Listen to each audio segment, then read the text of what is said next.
in continuation with our third area for freedom of trade, commerce and intercourse. I hope आपने दोनों जो मैंने कराए थे interstate water dispute, interstate council अच्छे से वीडियोस में देखा होगा। अभी एक मैंने अपलोड नहीं किया है, एक अपलोड हो चुका है। तो let's start. You will like and also share and subscribe. For freedom of trade, commerce and intercourse, हमारे कंट्री में मैंने आपको पहले ही इस चीज़ से गो थ्रू करा दिया था कि 29 स्टेट्स हैं। तो भाई वाटर प्रॉब्लम हो गया था, अदर प्रॉब्लम्स हो गया था। थर्ड वन जो हम डिस्कस करेंगे ट्रेड एंड कॉमर्स। तो इसमें बहुत सारे स्टेट्स हैं, तो ये आपके माइंड में खुद ही मैप बन जाना चाहिए कि कोई भी ऑब्जेक्ट है वन स्टेट से अनदर स्टेट में जाएगा तो इश्यूज क्रिएट होंगे, टैक्सेस इशू होंगे, लॉज इशूज होंगे। तो उन सब के साथ कैसे डील करना है वो हम इस एरिया में कवर करेंगे। तो मैं इसमें सबसे पहले आपको कॉन्स्टिट्यूशनल प्रोविजंस के साथ स्टार्ट करूंगी।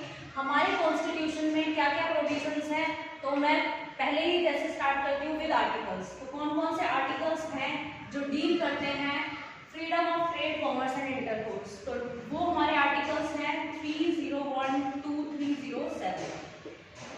सारे आर्टिकल्स याद रखना मुश्किल है, बट मैं कहूँगी टॉपिक के साथ आप लिंक करके आर्टिकल्स याद करोगे तो it's not so difficult, easily आप उनको ग्रैस्प कर सकते हो।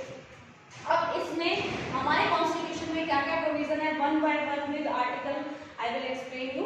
First we start with article 301।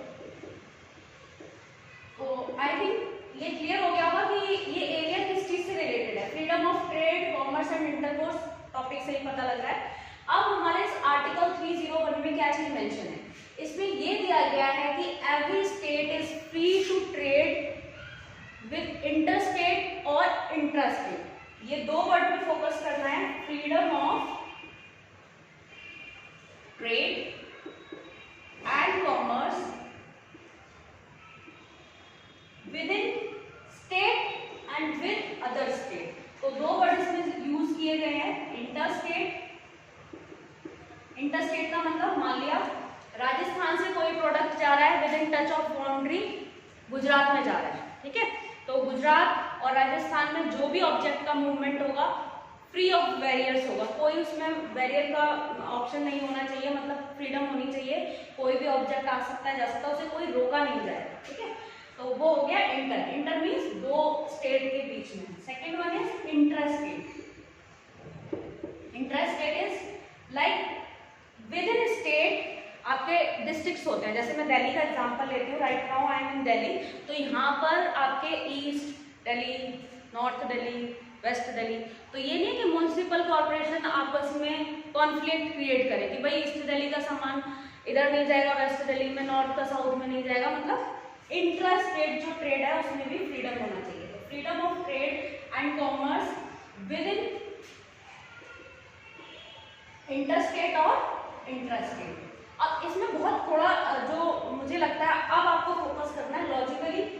ये जो आर्टिकल है इसमें एक मैं कहावत बोलना चाहूंगी जो कि बहुत फेमस है, सब कुछ मिला पर कुछ नहीं मिला वाला टाइप्स।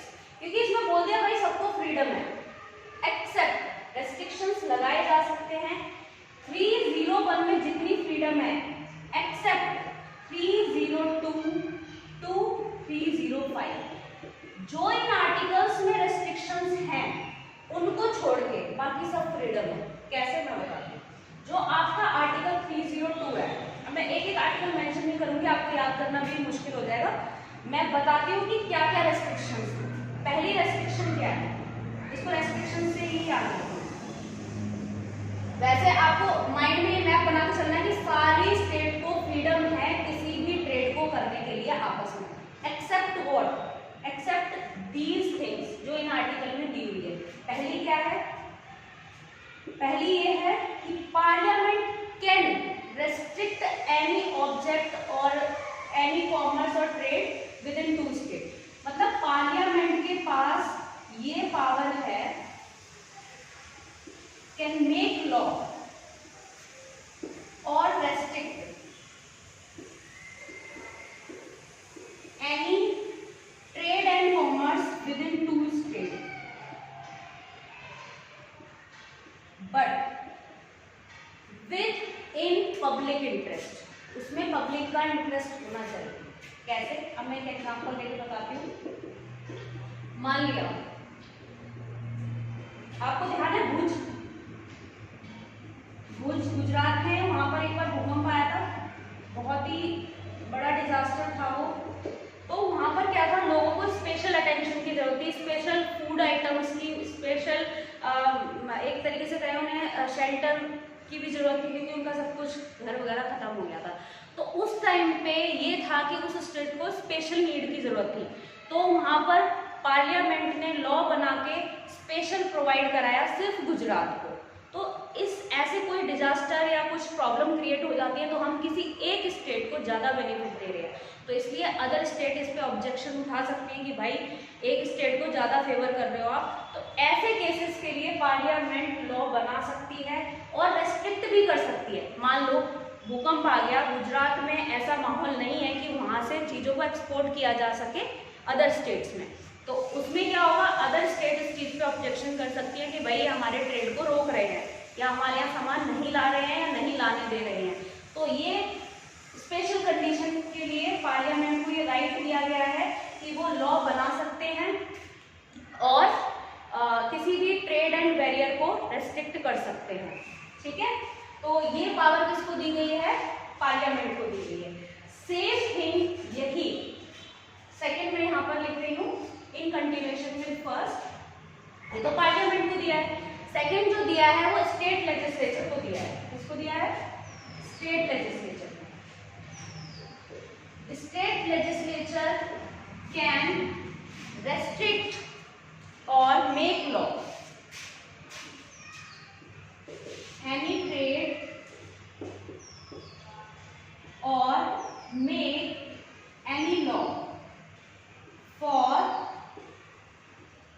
Trade and commerce. अब इस चीज को समझो, मान लिया कोई स्टेट है, दिल्ली का ही मान लेते हैं, दिल्ली कोई भी लॉ बना सकती है in correspondence to trade and commerce कि हमारे यहाँ ये प्रोडक्ट ज्यादा होता है तो हम इस पे ऐसे लॉ बनाएंगे, कितना पार्ट किसको जाएगा।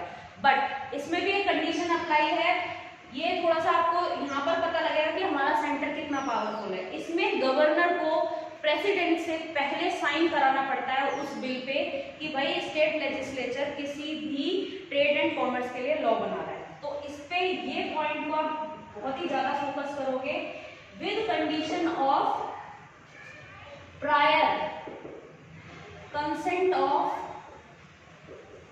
प्रेसिडेंट। जब तक प्रेसिडेंट का कंसेंट नहीं होगा, प्रेसिडेंट उस चीज को स्टैम्पमेंट नहीं करेगा, तब तक स्टेट लेजिस्लेचर लॉ नहीं बनाएगा। तो आई थिंक ये दो आपको जो भी मैंने रेस्ट्रिक्शंस बताई हैं, वैसे मैंने बोला था ना सब कुछ मिला कुछ नहीं मिला। देखो पहले तो उन्होंने बोल दिया 301 में कि भाई फ्री है, free to trade everywhere, but condition देखो, पहली कंडीशन क्या है, पार्लियामेंट कभी भी उठा के लॉ बना सकती है। दूसरा, कोई भी स्टेट लेजिस्लेचर उठा के लॉ बना सकती है। अब जो मैं थर्ड वन बताने जा रही हूँ, ये वैसे अभी तक प्रैक्टिकली हमारी कंट्री में हुआ नहीं है, बट हो भी सकता है जैसे कंडीशंस अराइज हो रही हैं। Any state can make law, can impose tax, ये ज्यादा बेटर रहेगा, can impose tax to any state on trade and commerce.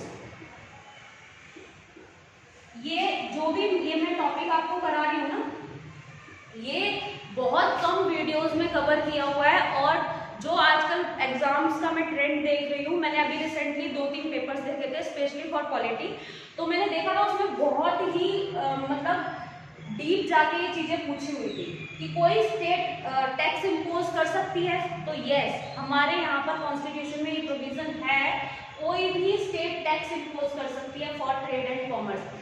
और अब जो भी बच्चे मतलब रीड आउट करते हैं तो हमारे माइंड में यही होता है सिर्फ पार्लियामेंट लॉ बना सकती है।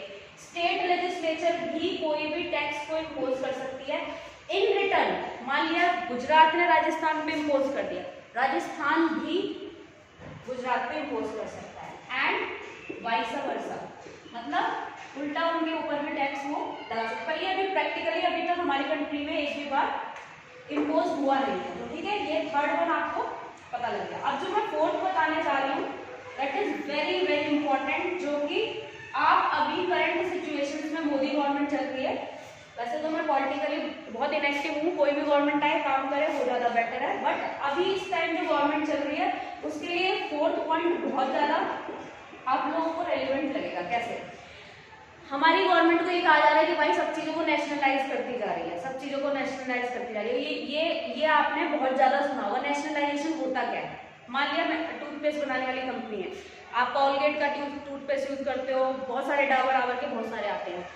कल मोदी जी अनाउंसमेंट करते हैं भाई डाबर बनाएगा सिर्फ गवर्नमेंट, तो आपको मोनोपोलाइजेशन हो जाएगा कि भाई जितने भी टूथपेस्ट आएंगे सिर्फ एक कंपनी बनाएगी, वो भी गवर्नमेंट की कंपनी बनाएगी। That is freedom of nationalisation, freedom of nationalisation. अब इससे आपको लग रहा होगा कि सेंटर अपने आप को कितना प्रोटेक्ट कर रहा है। इसमें देखो कॉन्स्टिट्यूशन में ही ये चीज दे दी कि गवर्नमेंट को फ्रीडम है किसी भी ट्रेड को वो नेशनलाइज कर सकते हैं। जितने भी अभी लोग बोलते हैं अरे मोदी तो ये सब प्राइवेट कर देगा, सब प्राइवेट कर देगा, तो भाई उनके पास पावर है कॉन्स्टिट्यूशन में, वो किसी भी चीज को नेशनलाइज भी कर सकते हैं। जैसे इंदिरा गांधी जी ने 1975 में आई थिंक 14 बैंक्स थे जिनको नेशनलाइज कर दिया था, तो ये उन्होंने अपनी मर्जी से नहीं किया था, ये फ्रीडम ऑफ नेशनलाइजेशन है। Can impose monopoly. मान लिया कोई एक कंपनी है बढ़ती जा रही है, इंडिया में बढ़ती जा रही है, मान लो जैसे रिलायंस है, प्राइवेट कंपनी है, एक टाइम ऐसा है रिलायंस पूरा कवर कर ले, तो हमारी गवर्नमेंट के पास ये पावर है कि वो उसको भी नेशनलाइज कर सकते हैं या बिल्कुल हटा सकते हैं। तो कैन इम्पोज मोनोपोली। तो ये फोर्मिज्म बहुत अच्छा था। हमारे कॉन्स्टिट्यूशन जितने भी बनाने वाले थे उन्होंने ये सारे आर्टिकल्स को ऐसे मैनेज किया कि इन फ्यूचर कोई हमें ऐसी वाली प्रॉब्लम ना हो। तो ये आपके 4 रेस्ट्रिक्शंस थे। आई थिंक आपको सारा समझ आया होगा। एक लास्ट थिंग जो मैं बताने जा रही हूँ बहुत इंपॉर्टेंट है। ये सब जितना भी मैंने बताया है इसको इम्प्लीमेंट करने के लिए पार्लियामेंट कोई भी अथॉरिटी बना सकती है। मान लिया पार्लियामेंट ने लॉ बनाना है, स्टेट लेजिस्लेचर ने लॉ बनाना है, अब इसमें पार्लियामेंट किसी एक अथॉरिटी को ये सारी चीजों को मैनेज करने के लिए अपॉइंट कर सकती है। ये क्वेश्चन एक आ चुका है, मैंने खुद ने देखा है पेपर्स में कि trade and commerce and intercourse के जितने भी फंक्शनिंग होती है पार्लियामेंट करती है। सेकेंड ऑप्शन था कैन अपॉइंट अथॉरिटी, तो वो चीज आपको माइंड रखनी है कि इसके लिए पार्लियामेंट कोई भी अथॉरिटी अपॉइंट कर सकती है। ये फ्रीडम पार्लियामेंट के पास होती है। आई थिंक आपको सबको समझ आया होगा, यू विल लाइक। और ये जो पब्लिक एक्ट्स एंड रिकॉर्ड है इसको मैं इन कंटिन्यूशन करती हूँ अभी। Okay, thank you.